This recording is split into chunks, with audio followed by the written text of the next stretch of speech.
Assalamualaikum warahmatullahi wabarakatuh.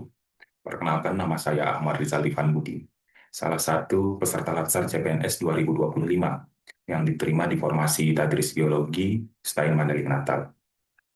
Latsar ini diselenggarakan oleh Balai Diklat Keagamaan Medan. Di sini, izinkan saya untuk memaparkan salah satu tugas individu saya yang bertemakan analisis isu manajemen ASN dan Smart ASN di unit kerja. Isu yang pertama yang saya angkat adalah kurangnya adaptasi ASN terhadap perkembangan AI dan teknologi digital. Mungkin sebagian besar dari kita sudah tahu apa itu ChatGPT, Gemini, Grammarly, dan Canva AI.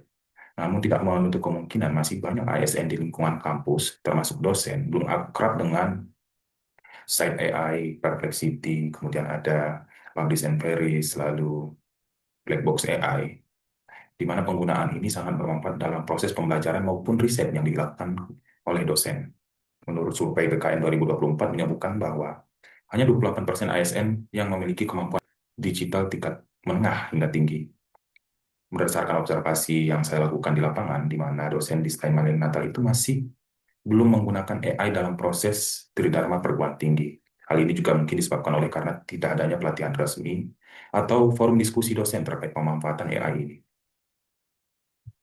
Lalu dampak yang akan terjadi ke depannya ini bisa menyebabkan penurunan efisiensi kerja karena proses administrasi dan akademik yang tetap manual, lalu kualitas pembelajaran dan penelitian tidak berkembang secara inovatif, kemudian ASN tidak siap menghadapi tuntutan digitalisasi dan pelayanan publik, mahasiswa tidak mendapatkan pengalaman pembelajaran berbasis teknologi, lalu hal ini juga dapat menyebabkan tertinggalnya dari kampus lain yang lebih adaptif dan inovatif secara digital. Pihak-pihak yang terdampak tentunya ya dosen dan tenaga pendidikan, di mana beban kerja yang tinggi karena keterbatasan inovasi. Lalu pihak terdampak kedua ada mahasiswa, di mana akses informasi dan kualitas pembelajaran rendah, pimpinan kampus, kinerja pengembangan yang stagnan, lalu lembaga secara umum tidak kompetitif secara institusional. Dalam manajemen ASN, pengembangan kompetensi ASN merupakan bagian dari pembinaan dan pengelolaan ASN. ASN dituntut untuk adaptif terhadap perubahan lingkungan strategis, termasuk digitalisasi dan penggunaan AI. Konsep Smart ASN menuntut ASN untuk berintegritas, profesional, inovatif, dan menguasai teknologi informasi. Ketidaksiapan ASN dalam mengadopsi AI bertentangan dengan karakteristik ASN masa depan, yang digital savvy atau agile. ASN yang tidak adaptif akan menghambat transformasi birokrasi ke arah digital government dan pelayanan publik berbasis teknologi. Lalu ada isu yang kedua, di mana infrastruktur teknologi yang terbatas. Fasilitas teknologi yang tersedia di kampus masih belum mendukung proses kerja dan pembelajaran berbasis digital. Beberapa ruang kelas belum memiliki akses internet yang stabil, kemudian perangkat komputer yang terbatas, lalu di mana alat pembelajaran yang kurang dan juga penggunaan yang tidak maksimal, belum tersedia sistem terpadu untuk e-learning, dan layanan mandiri pegawai mahasiswa. Dampak yang dapat terjadi yaitu terganggunya proses belajar. Dampak yang dapat terjadi tentunya terganggunya proses belajar mengajar dan layanan akademik. Kinerja ASN tidak maksimal karena keterbatasan alat dan konektivitas, lalu mahasiswa kesulitan dalam akses sumber belajar dan sistem administrasi online, lalu hambatan dalam implementasi smart campus berbasis digitalisasi layanan. Pihak terdampak tentu dosen dan administrasi, di mana akses terbatas terhadap digital. Kemudian mahasiswa kesulitan dalam kegiatan akademik digital, manajemen kampus yang dimana pelaporan dan sistem informasinya tidak terintegrasi, lalu stakeholder luar, di mana persepsi terhadap profesionalisme institusi itu menurun. Dalam Smart ASN, penggunaan teknologi digital merupakan persyaratan utama dalam menjalankan pelayanan publik dan kegiatan administrasi modern.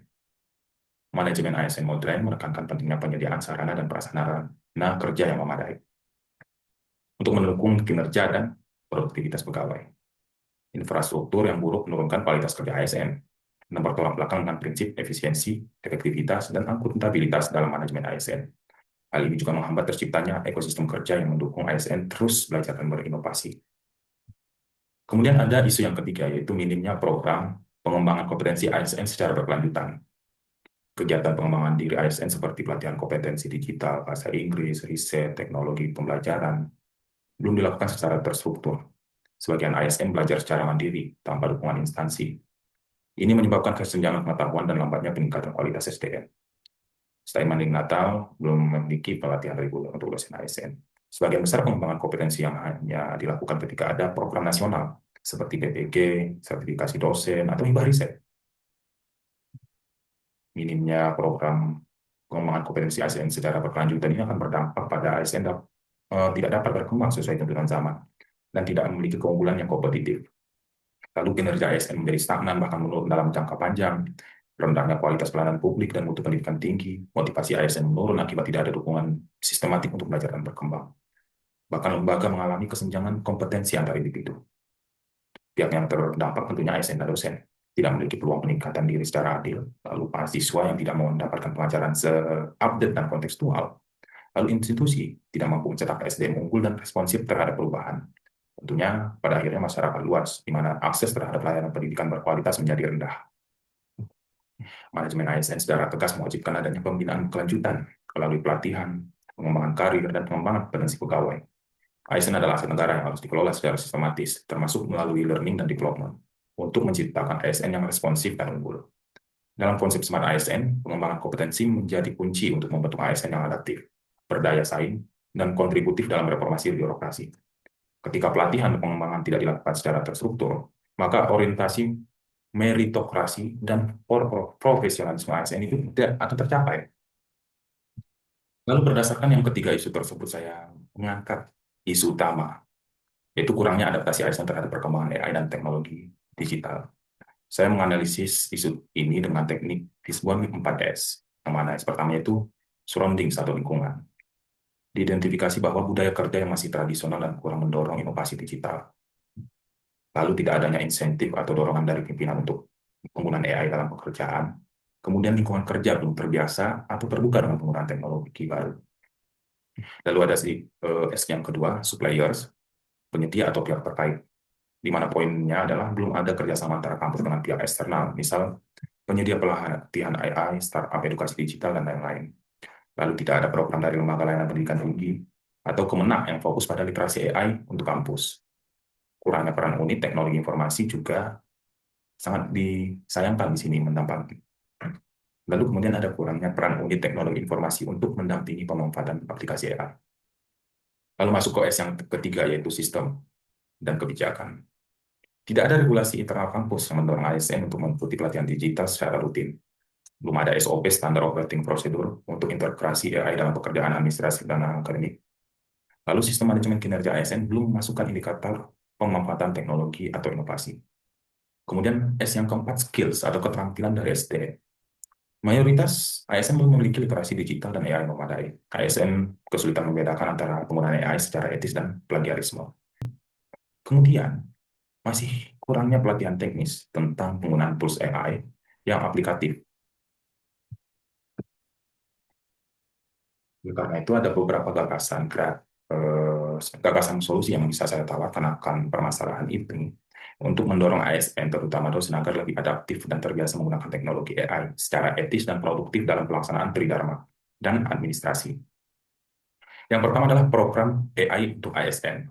Ini untuk skala institusi, yaitu di mana mengadakan pelatihan rutin minimal per semester tentang penggunaan aplikasi AI populer, seperti Blacksburg AI, Perplexity, kemudian ada Set AI, untuk dosen dan tenaga kependidikan, di mana outputnya ASN mampu menyusun RPS, riset, laporan, dan bahan ajar menggunakan AI.